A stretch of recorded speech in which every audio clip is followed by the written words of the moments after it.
A mixture of staff, of students, of sixth formers, so a big welcome to those from Cardinal Newman School in Brighton, and as well a number of our local NGOs and indeed London-based NGOs. So an important audience for a very, very important event. When I was at the Conservative Party conference earlier this year, we had a discussion with Justine Greening's office about the possibility that one of the speeches that she might do at this momentous pre-election point might be hosted by IDS, which, and I'm absolutely delighted that this has now come to fruition. We're at a very momentous point, I think, in international development. Momentous absolutely this week with the passing yesterday in the House of Lords of the International Development Bill that secures the 0.7% of GDP aid target, enshrines it, as it were, for the future, and creates a whole new set of both opportunities but also challenges to make sure that that money is really, really well spent. But we're also in a year where domestically we not only have an election, but we also are perhaps at one of the biggest points in international development thinking, conventions, practices, with, we hope, later this year, the agreements on a set of sustainable development goals, which will set a new agenda for development that is both more universal and enshrines some of the values of equality and fairness and sustainability at the heart of development. And very close to that, of course, we have the Conference of Parties on Climate Change in Paris, which we hope will again be securing agreements on climate change. So the title of this talk today, around creating a fairer, more sustainable world, I think couldn't be more important. And I think this could not be a more important week. In fact, it's more or less the last moment before the UK government moves into PERDA, at which we can hear about what Justine Greening and her group would do post-election.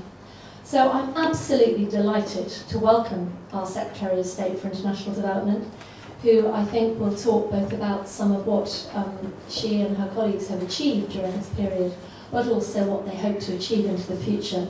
So I'm going to hand straight over to the Secretary of State, and also to introduce Alia, who is one of our PhD students at IDS, who will then be chairing the discussion. So I hope you will all listen well and then be prepared to join in with the debate about these issues of our time. Thank you very much.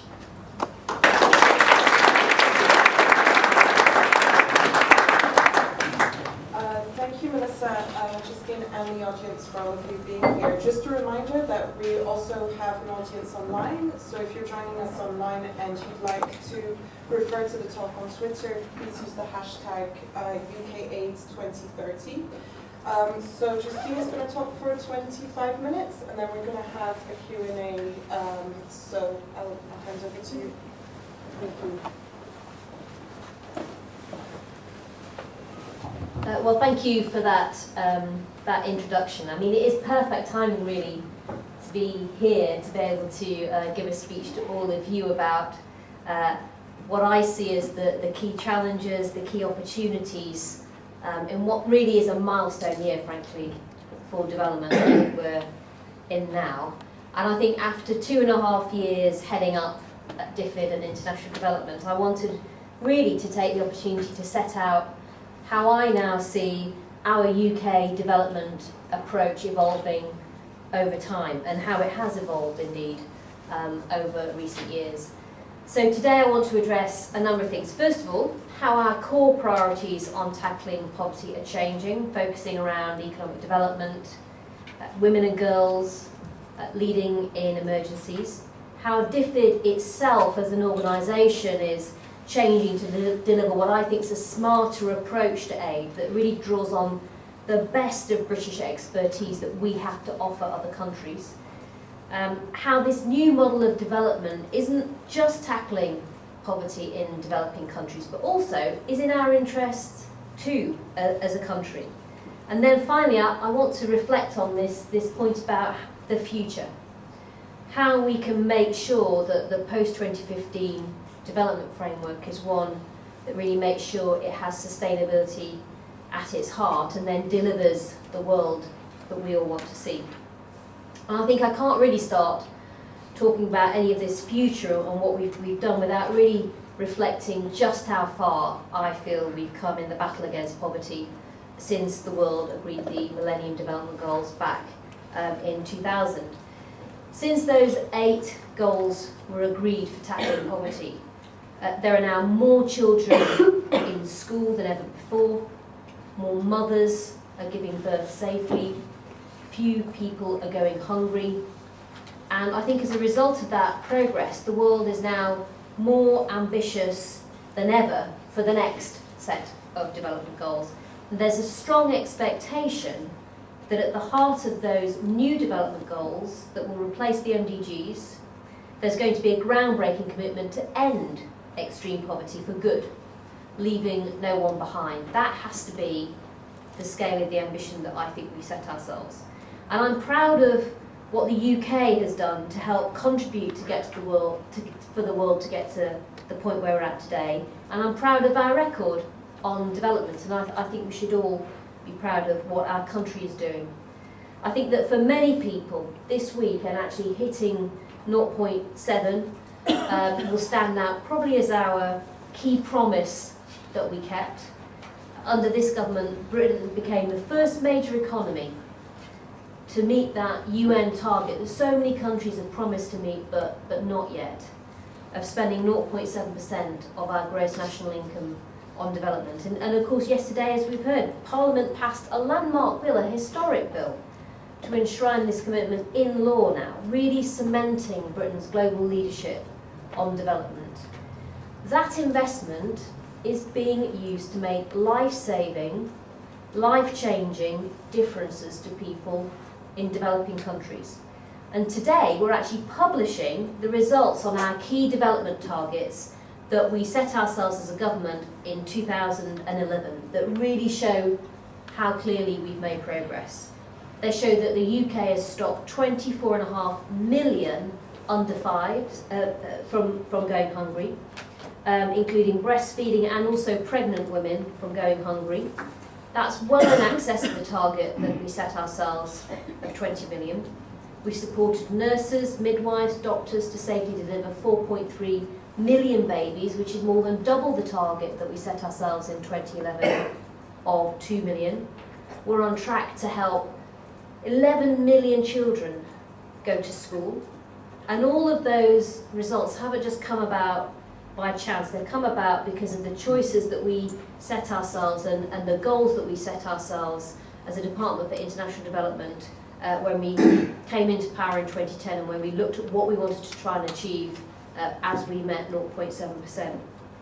And when we came to power, for example, we were spending around £19 million in combating and improving nutrition, I should say, and stopping children from being permanently mentally and physically stunted, just through lack of proper food. Last year, that investment had gone up to 64 million, and you'll all be aware of the Nutrition for Growth Summit that we held in 2013 to drum up huge support around the world for tackling stunting. When we came to power, we were spending £194 million on tackling malaria. In 2013-14, that figure was now 539 million, and that choice has helped contribute to the reduction in deaths from malaria of 639,000 in 2010 to now 584,000 in 2013. If you look at neglected tropical diseases, we were spending around £10 million on that in 2010, but by 2012 even, we'd announced an additional £195 million to help combat those diseases, and actually in 2013-14 alone, we'll have spent £40 million. That's not just helping us, that's helping us control diseases like guinea worm, and I met President Jimmy Carter a couple of weeks ago, who's done some transformative work in that area.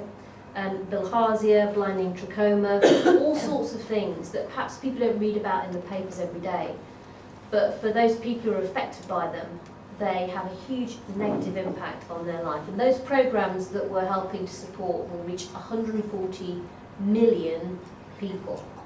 So I think all of that and all of the results that we're publishing today show that For people who say that investing in development doesn't make a difference, they're wrong. Actually, development does change things, and it changes people's lives for the better. At the same time, though, we know that this battle against poverty is really very far from being won. There's still more than 1 billion people in our world who are living in chronic poverty on less than $1 a day.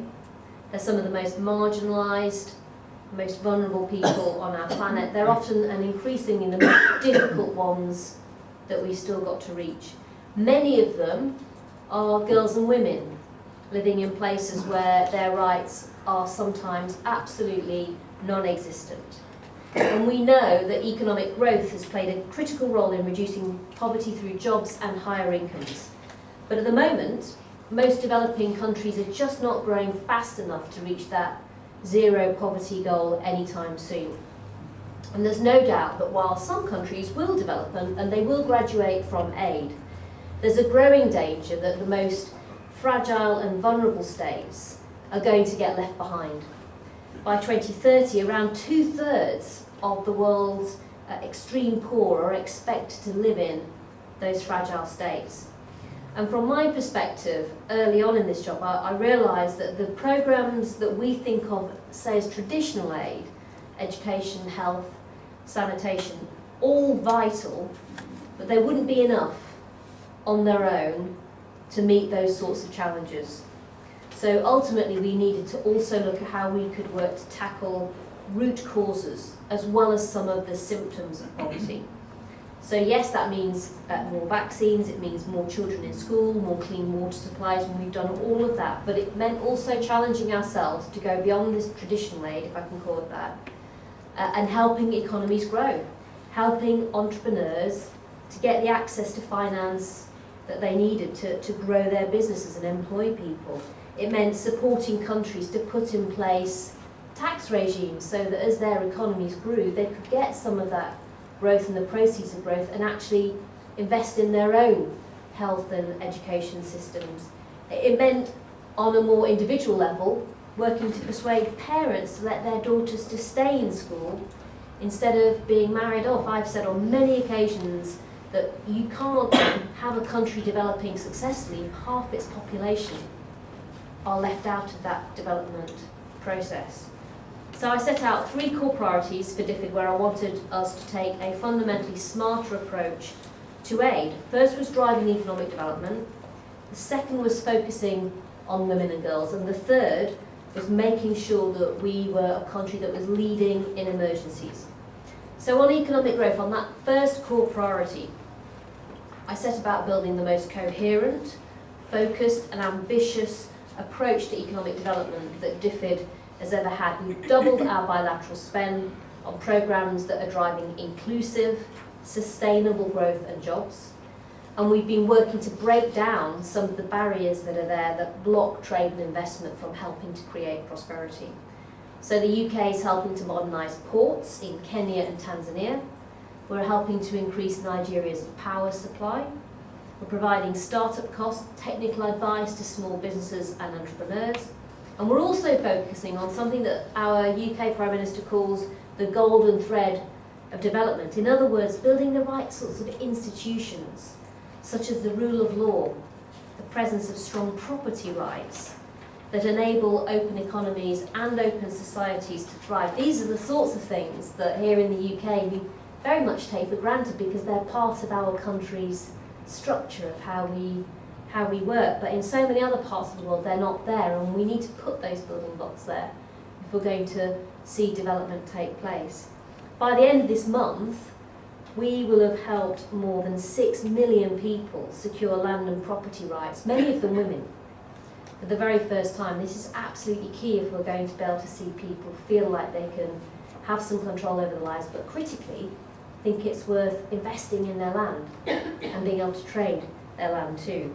So economic development was a right priority for DFID, but there's no doubt to my mind that we're going to need to do a lot more of it because the demographics show a huge growth in the numbers of young people that are living in the world today. And the World Bank did a really challenging report about a year ago that looked at the huge numbers of young people and said that they predict that we will need 600 million extra jobs by 2030 if we're going to enable those young people to have a job and have the sorts of opportunities and prosperity that they deserve, particularly in Asia and sub-Saharan Africa. It's why working on economic development is so important. People around our planet deserve to have the chance of the dignity of work.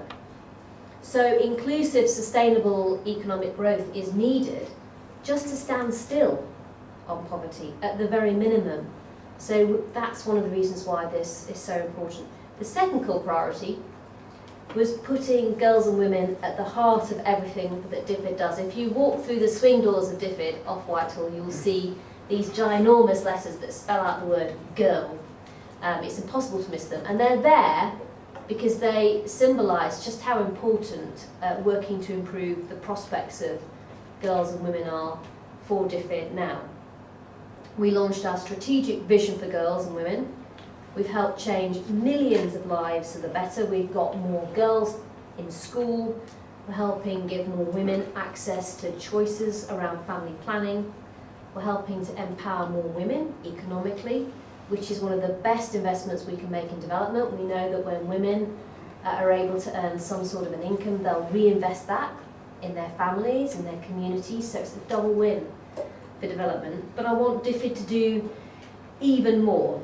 And so we set ourselves another challenge about not just doing more about where we were already working on family planning and on education, we'd ramp that up, but to go even further and add areas where we should be pushing for progress, particularly around child marriage and around female genital mutilation, which to my mind were two critical issues, but for various reasons. One's really that the international community perhaps had backed away from tackling in the past.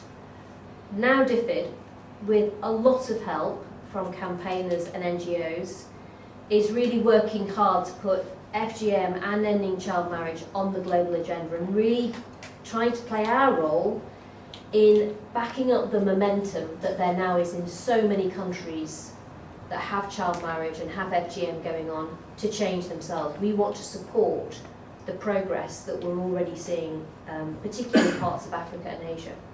Last summer, many of you will know that the UK hosted the Girl Summit. I was trying to think of a good name for this event, and I just thought I should have the Ron Seal approach to it and just call it the Girl Summit, because that's what it was all about. We co-chaired it with UNICEF. It brought together a range of governments, NGOs, businesses, young people, researchers, to really rally this global movement, to put a spotlight on these issues for once and for all, to bring them right into the centre stage, and in doing so to help over time back up that momentum for ending those harmful practices. And I think we now need to lock in this momentum. We've got to keep these issues under the spotlight, and focusing on girls and women, in my opinion, has to absolutely continue to be a core priority for all of us actually, but including DFID, until girls and women everywhere in our world have the power to decide their own futures and to live up to their potential. The third core priority that I set ourselves was around leading in emergencies. And if you look at the world today, you see the number, the size, the complexity of crises in places like Syria, South Sudan, in Sierra Leone following the Ebola outbreak. It's not hard to understand that our humanitarian system is really stretched practically to breaking point now.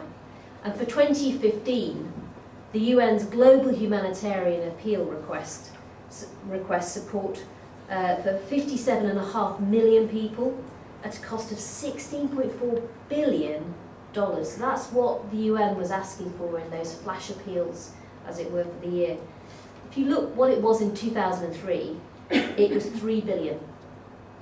So that's a 450% rise, pretty much, in how much the UN is asking the world for in terms of support for humanitarian crisis. And the reality is that we're set to face ever more demands on the system, particularly as we deal with the effects of a changing climate, growing populations, conflict, and also, of course, extremism.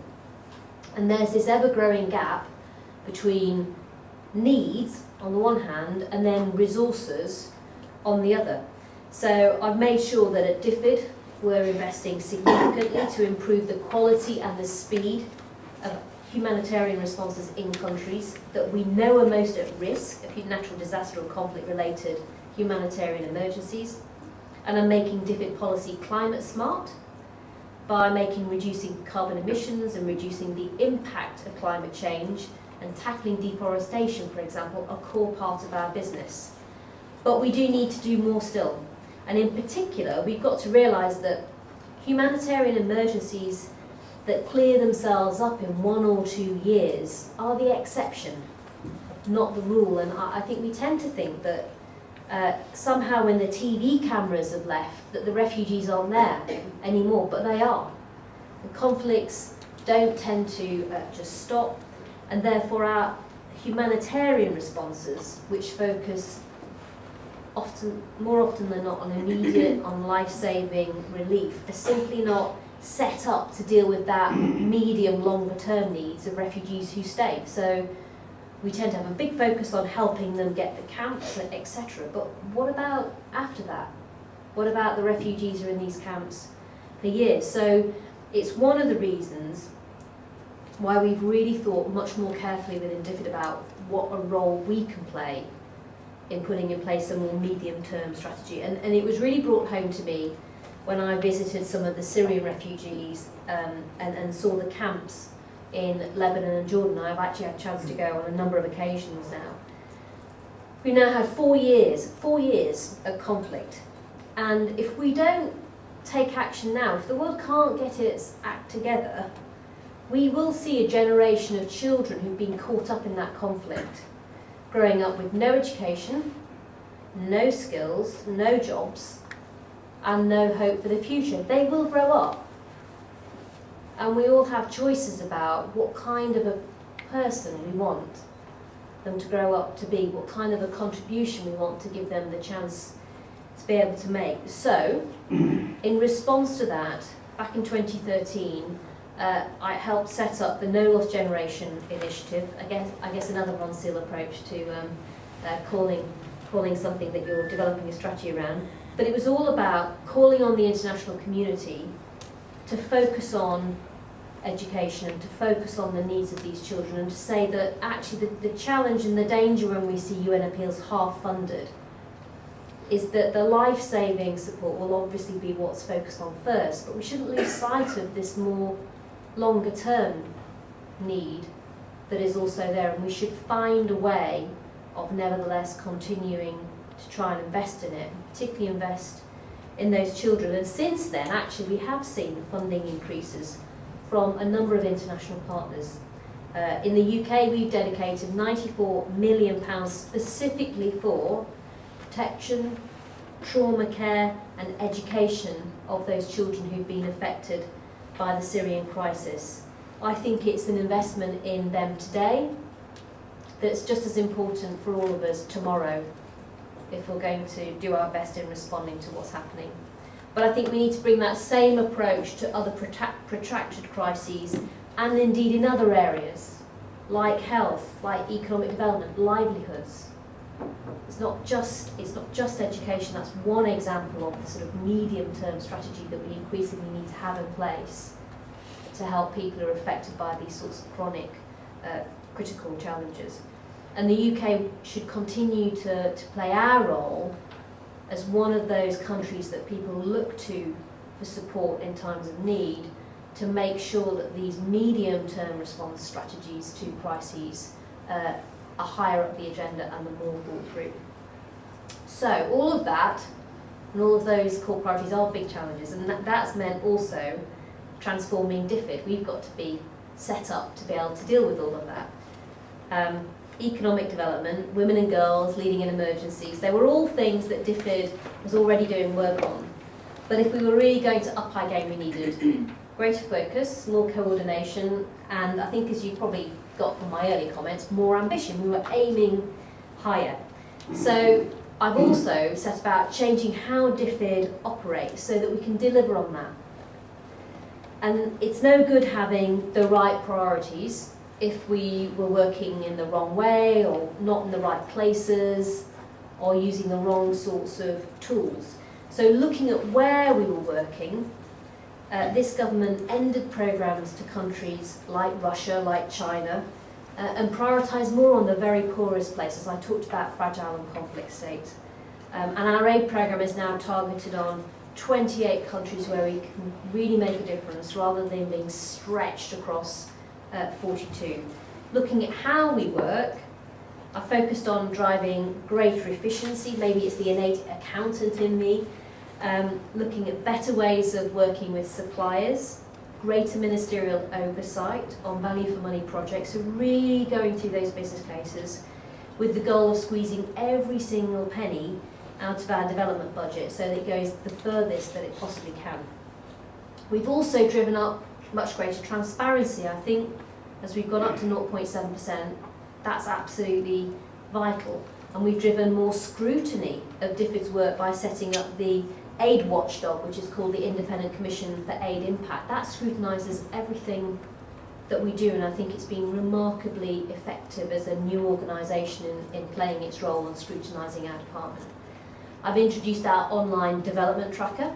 You can literally click on countries, see all of our projects, see what we're doing, and it means you know exactly where and how we're spending the money that we have in our department. And finally, if you look at the tools that we're now using, I've really tried to get us as a department to invest and look at these latest innovations. I mean, we're living in a technology revolution and we should be bringing that to bear on how DFID delivers its development projects too. We want to be looking at cutting edge development. We want to look at how we can do development faster and better using it. So we've done all sorts of things. One of my favourites is scuba rice, which is very good at dealing with all sorts of challenging conditions climate-wise. We've got drought-tolerant maize for African farmers. We've brought in a new vaccine for gastroenteritis in infants. We've done things like smarter water pumps for rural villages. When we were responding to the Iraq refugees, the people stuck on Mount Sinjar over last summer, we were using some quite nifty water canisters that also acted as water filters, so they were full up when they were launched to people, but they could be refilled with dirty water and it would then process the water in the canister so that people could still drink it. That was a fab piece of work that we did with a company, I think not too far from here actually. But little things and big things that can really move ourselves on in terms of how effectively we work. So in changing the way that DFID works, I think I've also wanted though to make sure that what we're doing really also takes the public's priorities and makes them ours more thoughtfully, more overtly actually. So we set up Aid Match, which gave the public the chance to decide where some of that aid money goes directly. And we did that by matching appeals, public appeals run by charities, and matching that with public funding, with government funding. So far, over 4.5 million people have had their donations doubled by Aid Match. We've reached out to diaspora communities in Britain to really pull in more systematically and in a more structured way the unique insight, expertise, and also the networks that many of these diasporas have on the ground that we can bring to bear and help us to do our work on development. We co-fund the Common Ground initiative with Comic Relief. That's helping people like Belvien, who's a teacher in the UK, but from the Congolese diaspora, who's now helping to improve training and school facilities for teachers, parents and pupils back in the Congo. We're helping people like Yomi, who's a social worker from Nigeria in terms of the diaspora, but who's now setting up an initiative to help marginalised school children living and growing up in Lagos. We've also, and it's been important to me, tried to reach out particularly to young people. We have this fantastic programme, but I think it's been brilliant, and we get great feedback on it too, which is the International Citizen Service. It's matched thousands of young volunteers from our country with volunteers in developing countries to work on development projects. And I think as a government you do lots of different programmes and projects. This probably has to be the one that I've had the most overwhelming positive feedback on from everyone I meet who's been on it, and the experience that it's giving a lot of our young people has a big impact on them, and I think is one that is really helping them develop as people, but also they're being brilliant ambassadors for our country as well. So last year I launched an extension to this scheme, ICS Entrepreneur. With my background in business and what we were doing in economic development, I really wanted to try and marry the two up and see whether we could develop ICS, having been so successful. That's now matching Britain's future entrepreneurs, young, fantastic entrepreneurs, business leaders, with entrepreneurs and small businesses in the world's emerging and frontier markets. This is a really great project, but it's also really sensible to do. It's great for us to be developing our links with some of those emerging markets that we're hoping will emerge in about 10, 15 years' time. Connecting classrooms, a different scheme, helps schools in the UK link up to a partner school in a developing country, and gives really quite young children the chance to learn about the world, as well as providing professional development for teachers. And I go around a lot of schools in my role in international development, and they're Skyping away and getting a chance to meet and develop friendships with boys and girls really in totally different countries and totally different parts of the world, and really getting a sense of what the differences are in their lives, and starting to get some context for their own lives as young, very young people often, growing up. And I think all of that work around Aid Match, around reaching out to diasporas, working with young people, doing things like DFID Direct, where we go out to big cities and talk directly to charities about how we can work with them more effectively. I think all of that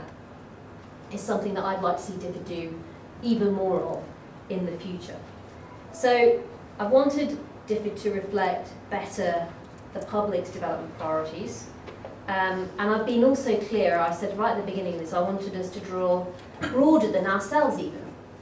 So we live in an amazing country with amazingly talented people, and I wanted to pull in that very best expertise, skills and brains that we had here in Britain. So often when I would be out visiting countries and talking to leaders of countries, and you asked them about what we were doing and where they were interested to get support, it was around advice, technical advice. They were interested in our institutions that we have in Britain. So I wanted to look at how DFID could really draw on some of those fantastic professional skills that we have in our country. So perhaps I started close to home. Last year we've now set up a project that sent experts from the Institute of Chartered Accountants out to assist the Zambian authorities to strengthen business auditing. I think we've also been able to reach across government so that we can up our game on a public offer. I should say we're getting the lawyers involved as well. We've got the stock exchange working with Tanzania and their stock exchange. It's all great relationships that are relevant for these countries. But within government, we've also ramped up our kind of leveraging of the whole of government to bring to bear on development. So you'll have seen in humanitarian crises, working routinely now actually with the Ministry of Defence and the NHS actually. Typhoon Haiyan devastated the Philippines. We got Royal Navy ships out there. They were some of the first people to be able to reach people affected by Typhoon Haiyan on some of those very remote islands that have been ravaged by the typhoon. RAF planes were able to deliver them supplies. We were able to have NHS medics on those ships that could then save lives, which is what they did. They were also on the ground in Tacloban doing surgery and all sorts of really important immediate healthcare work that was needed. And beyond crisis working, we've got HMRC helping countries to develop their tax systems. So they've been doing good work actually with countries like Pakistan. Scotland Yard, Met Police, helping to improve law enforcement, tackling corruption. And so I think my point is that DFID's evolving strategy for delivering our development work in developing countries now means that our new normal is increasingly to work across government to bring to bear the whole of government's resources and expertise to deliver better international standards on things like tax, trade, extractives, transparency, and trying to break down those barriers so that poorest countries, for example, can really collect the tax that's due, making sure that for people growing up and living in resource-rich countries, that they can collectively reap the benefit. All of those challenges are things that we can bring, I think, our country's expertise to bear on, and that we can, as a department, mobilise that expertise. That's what we're doing. That new model for development goes beyond aid, in other words, and as well as delivering the best offer our country has to have for developing countries, as I said at the beginning, it is absolutely, I think, in our British interests as well. DFID is increasingly playing an important role in delivering UK foreign policy. When it comes to security interests, it's often DFID that's at the centre of helping to support and build peace and stability around the world. If you look at conflict in Syria and the uncertainty across that region, it's actually DFID that's helping to deliver humanitarian aid, but also helping to be part of building a long-term strategy for the region. Probably all seen the cross-government response to the Ebola outbreak in Sierra Leone. We hadn't risen to that challenge and worked with Sierra Leone if the US hadn't helped Liberia and France hadn't helped Guinea. There's no doubt that this was a global health security threat to all of us, including people here in the UK. So the work that we've done in Sierra Leone is another great example of us leveraging work in the Ministry of Defence, the NHS, Public Health England, fantastic work from volunteers from our UK NGOs, like Save the Children and many others.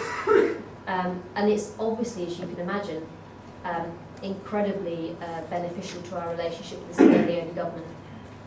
We were a friend in need when they needed us. So, finally, I think I would say that there's another piece of it that matters to me, which is that in reality we're also playing a critical role in helping deliver the government's agenda on growth and jobs. We're helping to market make for the UK for the future. There's no doubt that our exports are a growing part of how we can stay prosperous as a country. We want to double our UK exports to £1 trillion by 2020. And a lot of that success of how we deliver more exports to Britain is about getting out to some new markets, not just doing more in the current market. So you can see that this goes in hand. If DFID can help countries successfully develop, that's good for us as well as it is good for tackling poverty around the world, as well as it's good for the young and growing populations in the countries that DFID's working in too. It can be in all of our interests in the end.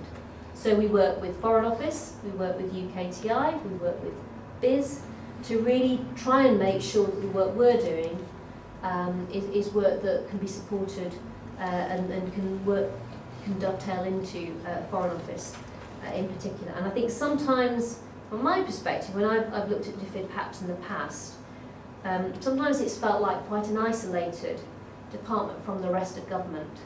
Perhaps maybe more like an NGO than a government department. I think today, really clear now that DFID operates at the heart of government in lots of different ways. We're tackling poverty, that is our key aim, but it's also a government department that can help drive and deliver our broader foreign policy as well. And I think when I arrived at DFID, it would have been very easy to say that we were doing a lot of things really well, which we were, like health and education, sanitation. So let's just keep doing more of those things. But I felt that as a department we could be a lot more than that, and we could do a lot more than that. And I think that today, the UK's now got one of the most pioneering, inventive, modern 21st century approaches to development anywhere in the world. I think we set the agenda on things like rights for women and economic development. I think our new model of development is seeing DFID draw really on the very best of our country's professional skills business skills on our diaspora communities, pulling in our young people with all of what they've got to offer. And all of that gives developing countries, I think, an amazing offer from Britain to partner with them as they go down the road of development. And I think when it comes to development, no other country in the world does the amount of development that we do as extensively, as flexibly, as fast, or in the way that we do it now. And so this approach isn't just the right thing to do by developing countries, it's actually the smart thing for Britain.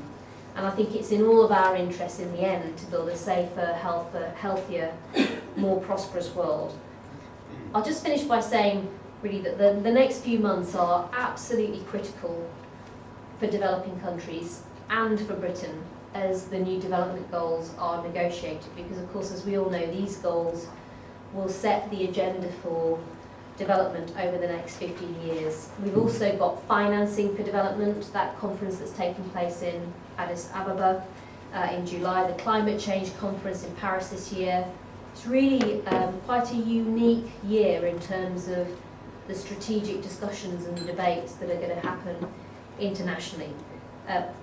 The UK government, led by the Prime Minister, we're going to continue pushing for a simple, clear, inspiring set of development goals and targets that we think can really deliver that end to extreme poverty. We think it needs to include economic growth, governance, rule of law, tackling corruption, peace and stability, and putting women and girls first. We know that these goals, and we're very clear that they've got to have a green thread of sustainability running through them.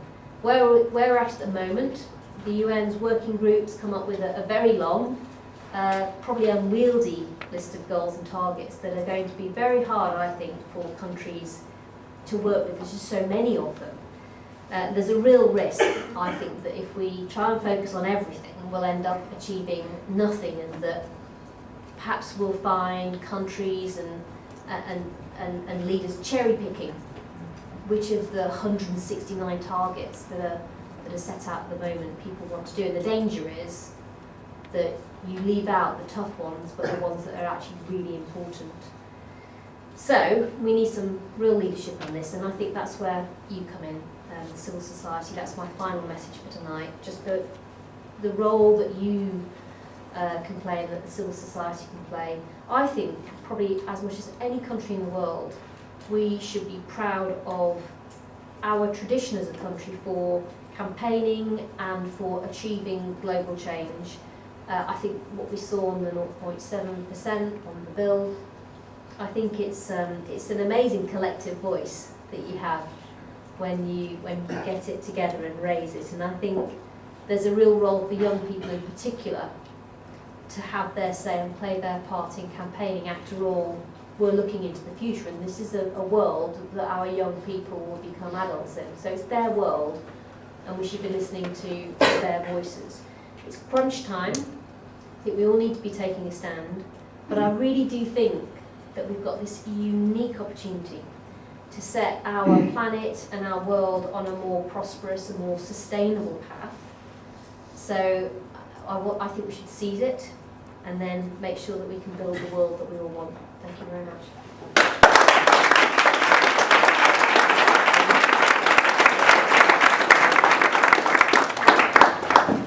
So unfortunately, we only have time for one question. I'm going to try to be... so should we take a round of 3 questions? Okay. So we have over there, the first person to raise his hand. Yeah. If you could introduce yourself, your name and organisation, please. I'm a Mr. Foxwell from New Haven. Is it on? Yes. I'm a Mr. Foxwell from New Haven. I'm a food producer. Where is the food going to come from to feed the growing population of the world, and especially water? It is mentioned in this report about food security. In this country, we're less than 60% self-sufficient in food. So that's quite worrying from my point of view. I'm a food producer, and talking to you, the member of the public today, you know, Where's the food going to come from to feed that growing population, and especially the water, please? Thank you. Let's take two more, maybe just in the front and behind, but very briefly, please. Hello, my name's Billy Hill from the campaign group One. I'm interested, Secretary of State, and thank you for your great speech as well, and for your work on the 0.7 bill as well. International development can be quite a controversial subject, and it's great to hear you talk about sort of the power of youth, and thank you for your support on our Youth Ambassador programme as well. We've got some great guys here today. Do you think we're winning the public debate on international development? I do a lot of campaigning on the street, and it can be quite hard to say, and I do think we are winning the debate, but I'd be interested to hear your thoughts as well.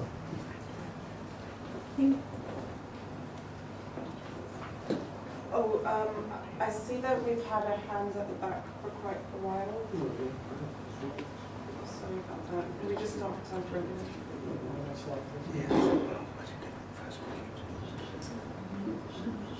The Secretary of State has mentioned a few times her commitment to women and girls, and I wondered what she hopes the Sustainable Development Goals will deliver for women and girls. What does she hope to see in there in terms of firm commitments? So, I mean, on food security, it's also an economic issue as well. So if you look at a lot of the countries that DFID works in, agriculture is the biggest economic sector that they have. So it's as much about livelihoods as well as it is about food security. So I think you can solve this issue, and it's about investing in improved productivity. A lot of the countries that we work in, for example, investment in irrigation is key to unlocking agricultural land that can be productive for more of the year than it currently is. So we can invest at a grassroots level, and then we can also make sure that producers are part of a sort of more global supply chain, a value chain, and part of some of the work that retailers, for example, like Marks and Spencer's are doing, working in South Africa. I think if you talk to SAB Miller, a lot of the brewers, they play a key role in helping to drive productivity improvements in the production of some of the raw materials that they use in brewing, and also increasingly play a role in working alongside development actors like DFID to help improve water and water efficiency, and including irrigation. So if you talk to, so for example, if you talk to people who are in the Ministry of Agriculture in Nigeria, from their perspective, this will be an economic productivity issue, but they also see themselves potentially in the future as being a country and a continent that could help feed the world.